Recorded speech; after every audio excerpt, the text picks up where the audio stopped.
Hola, bienvenidos. Hoy yo les voy a hablar de la audiencia intermedia o también conocida como preparación a juicio.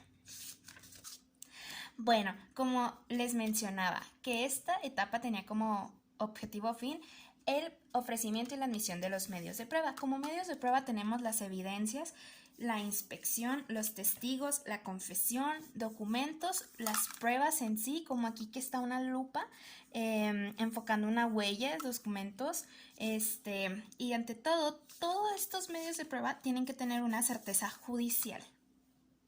Bueno, como les decía, aquí vamos a hacer una pequeña línea del tiempo para poder...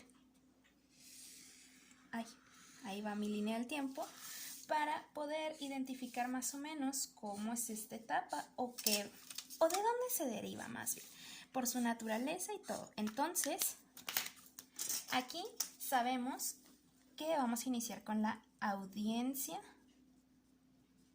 inicial, que es donde empieza la investigación y se deriva, bueno, más bien es también investigación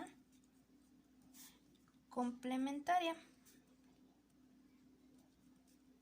Y aquí estas dos forman la etapa de investigación. Ok, ahí muestro cómo podemos ver que estas dos son etapa de investigación y aquí va la que en realidad nos importa en estos momentos, que es la etapa intermedia o también conocida como preparación a juicio. Y hemos mencionado mucho esta palabra de preparación a juicio. ¿Por qué? Porque dentro de esta pequeña línea del tiempo que hice, mi balanza en 3D, ¿verdad? Aquí voy a hacer, bueno, no voy a hacer, aquí sigue la audiencia que es de juicio oral. Bueno, como vemos en este pequeño dibujito, aquí estamos viendo que ambas partes ofrecen las pruebas que aquí se pueden admitir o se pueden desechar. Porque todo esto, como ya sabíamos que esta etapa, sabemos que es del ofrecimiento y la admisión de pruebas, entonces aquí justamente se lleva el admitir o el desecharlas para poder vertir al juicio oral, que era la etapa que les mencionaba. Todo esto vierte a juicio oral. Cabe mencionar que en esta etapa se compone de dos fases, como lo menciona el artículo 334, que voy a decirlo aquí. Bueno, sabemos que el artículo del Código Nacional de Procedimientos Penales es el artículo 334. Nos dice que esta etapa se compone de dos fases, que es las vamos a identificar como fase 1 y fase 2. La fase 1 es la escrita y la fase 2 es la oral. Bueno, aquí ya les tengo una línea del tiempo básicamente con lo que es esta etapa. Vamos a explicarla brevemente paso por paso. Como les decía, aquí, ahí mi brazo etapa, están las fases que les mencionaba. La fase número 1, que es lo escrito, como la habíamos catalogado, y la fase número 2, que es la oral, como lo marca el Código Nacional de Procedimientos Penales en su artículo 334, que aquí se los dejé claramente. Bueno, como sabemos, esta etapa se caracteriza, voy a ser un poco repetitiva, pero voy a tratar de que quede muy clarito esto. Esta etapa se caracteriza porque dentro de ellas ambas partes, como les hacía mención en el dibujito que teníamos, que ofrecen las pruebas y pues aquí brevemente se hace un debate para que se admitan, que era lo que les explicaba, que se admitan o que se desechen las pruebas. ¿Por qué? Porque de todo esto se va a vertir al juicio oral en base a que estas pruebas, porque aquí, bueno, les hago otra vez los dibujitos de las pruebas, que si no, no se aceptan de otra manera, no podrían ser presentadas a juicio oral. Hago mención de que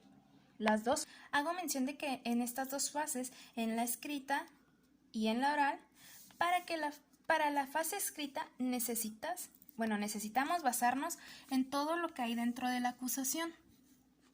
Entonces, en esta acusación es necesario incluir todos los datos sin que se nos pase uno.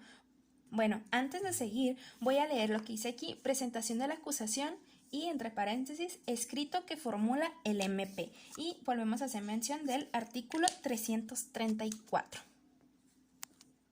Bueno, después de leer lo que dice aquí, hay un porqué, porque esto se deriva para que se garantice la defensa técnica del imputado.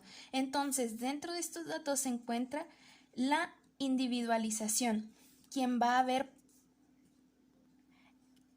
ser el defensor, quién va a ser el Ministerio Público y la víctima. La víctima necesita establecer las circunstancias de tiempo, modo y lugar de los hechos y las modalidades del delito. Si esta está muy específico, porque puede que esté encuadrado. Bueno, aquí me voy a ir con un pequeño ejemplo. Un delito de lesiones y en juicio oral, imagínense con que le sale que es violencia familiar. Entonces, es muy importante que especifiquen cuál va a ser el delito para que así la reparación del daño, todos enlistados los medios de prueba que vayan a ofrecer y también las pruebas anticipadas. Aquí, ¿qué son las pruebas anticipadas?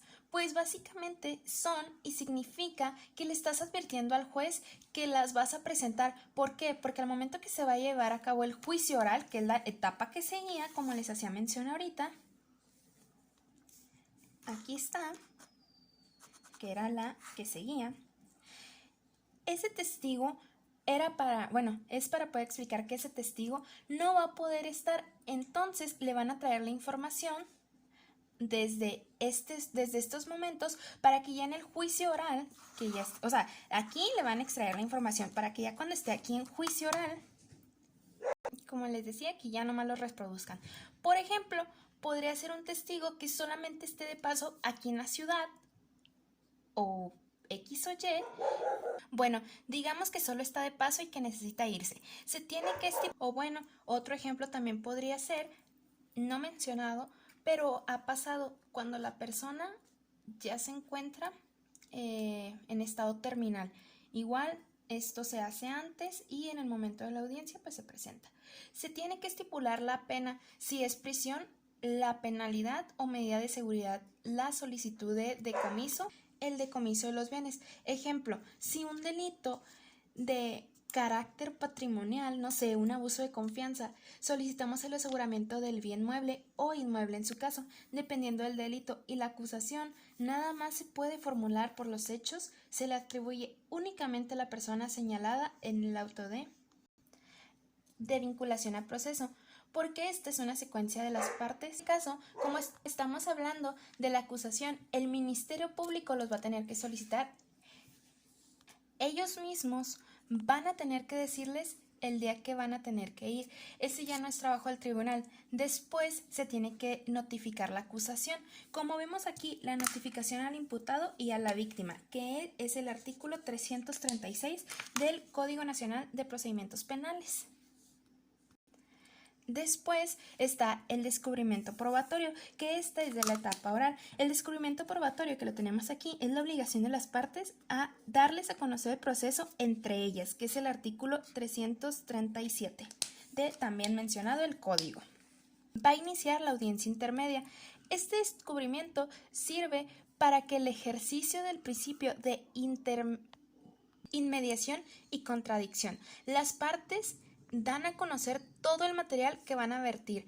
Primero en la audiencia va a iniciar el Ministerio Público, porque ellos son los que tienen la carga de la prueba y es su naturaleza. Después el defensor va a pronunciarse ante un vicio formal que haya. Ejemplo, que el nombre esté mal, que los vayan a dejar en estado de indefensión. Para esto sirve el descubrimiento probatorio, para que todas viertan lo que dirán en el juicio. Y eso también es importante, porque en el sistema tradicional no se veía que el imputado pudiera vertir la prueba. Entonces, de este modo, en la audiencia intermedia, también ellos tienen parte, tanto el defensor como el imputado, porque pueden ofrecer pruebas, como lo antes mencionado. No está tan monopolizado el ejercicio, disculpen. El ejercicio de ofrecer pruebas debido al principio de igualdad entre las partes. El descubrimiento probatorio tiene que ser, bueno, aquí está el descubrimiento probatorio, tiene que ser de todo lo que se abre en la carpeta de investigación. ¿Por qué? Porque el Ministerio Público, aunque no lo vaya a ofrecer como tal, como un medio de prueba, porque no le conviene para su teoría del caso, ellos tienen el deber de lealtad. Todo lo que vayan encontrando y registrando lo tienen que vertir, aunque no les favorezca.